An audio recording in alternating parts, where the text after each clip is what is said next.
আচ্ছা, প্রথমেই আল্লাহ রাব্বুল আলামিনের দরবারে আমি শুকরিয়া আদায় করছি, কারণ আমি সারা নির্বাচনের আগে সারা বাংলাদেশে যখন গিয়েছিলাম, আমি মা বোনদের কাছে বলেছিলাম যে আমরা নির্বাচনে জয়যুক্ত হলে, সরকার গঠন করতে সক্ষম হলে আমরা মা বোনদের হাতে, বাংলাদেশে 4 কোটি পরিবার আছে, আমরা সকল পরিবারের মায়েদের কাছে ধীরে ধীরে আমরা ফ্যামিলি কার্ড পৌঁছে দিব। বিশেষ করে গ্রামে গঞ্জে বসবাসকারী খেটে খাওয়া মানুষ যারা আছে তাদের কাছে আমরা আগে পৌঁছে দিব। আল্লাহর রহমতে আল্লাহ আমাদেরকে তৌফিক দিয়েছেন, আল্লাহ আমাদেরকে রহমত দিয়েছেন, আমরা এই কাজটি সরকার গঠনের 1 মাসের ভিতরে এই কাজটি শুরু করেছি। তারই অংশ হিসাবে আজকে এই এলাকায় চাঁদপুর সদরের এই ওয়ার্ডের মধ্যে, এই ইউনিয়নের মধ্যে আমরা এই কাজটি শুরু করলাম। আমি জানি এখনো আপনারা অনেকে পান নাই। একটি জিনিস আমাদেরকে বুঝতে হবে, আমরা নির্বাচনের আগে আপনাদের কাছে, সারা দেশের মানুষের কাছে ফ্যামিলি কার্ডের কথা বলেছিলাম, কৃষক কার্ডের কথা বলেছিলাম, আরো যে সকল প্রতিশ্রুতি দিয়েছিলাম, আমরা পর্যায়ক্রমিকভাবে সেই কাজগুলো শুরু করেছি। কিন্তু যেই বাজেট থেকে আমরা এই কাজগুলো শুরু করেছি, সেই বাজেটটি বিএনপি তৈরি করা না, সেই বাজেটটি অন্য একটি সরকারের তৈরি করা। স্বাভাবিক, তাদের কাছে ফ্যামিলি কার্ড ছিল না, তাদের প্রতিশ্রুতি ফ্যামিলি কার্ড বা কৃষক কার্ড ছিল না। আমাদের প্রতিশ্রুতি হচ্ছে ফ্যামিলি কার্ড, কৃষক কার্ড বা এই ধরনের আরো যেগুলো আপনাদের সামনে আমার প্রতিশ্রুতি দিয়েছি। ইনশাআল্লাহ এই যে আগামী মাসে বাজেট উপস্থাপন করা হবে, সংসদে বাজেট হওয়ার সাথে সাথে আমরা আরো অনেক বেশি সংখ্যক মায়ের কাছে, সারা দেশে আরো অধিক সংখ্যক মায়ের কাছে আমরা ফ্যামিলি কার্ড পৌঁছে দিতে পারবো।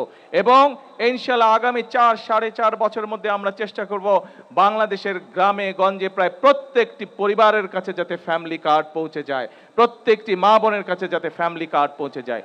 এই ফ্যামিলি কার্ডের একই সাথে, এই ফ্যামিলি কার্ড পেলে যেমন মায়েদের জন্য ভালো হবে, একইভাবে আপনাদের নিশ্চয়ই খেয়াল আছে দেশনেত্রী খালেদা জিয়া যখন দেশ পরিচালনা করেছিলেন, তখন তিনি এই যে এই বাংলাদেশের মেয়েদের শিক্ষা ব্যবস্থা ক্লাস 1 থেকে ক্লাস 12 পর্যন্ত ফ্রি করে দিয়েছিলেন, বিনামূল্যে করে দিয়েছেন। আমরা এই ফ্যামিলি কার্ডের পাশাপাশি আমরা মাদেরকে, আমাদের এই দেশের নারীদেরকে যেমন অর্থনৈতিকভাবে স্বাবলম্বী করতে পারি চাই, ঠিক একইভাবে আমরা চাই যে এই দেশের নারীরা একই সাথে শিক্ষার আরো যাতে সুযোগ পায়। সেই জন্য আমরা সিদ্ধান্ত গ্রহণ করেছি যে আমরা ডিগ্রি বা স্নাতক পর্যন্ত মেয়েদের শিক্ষা ব্যবস্থা অতি দ্রুত আমরা ফ্রি করে দেব, যাতে তারা মেয়েদের লেখাপড়া করতে কোনো রকম খরচ না হয়।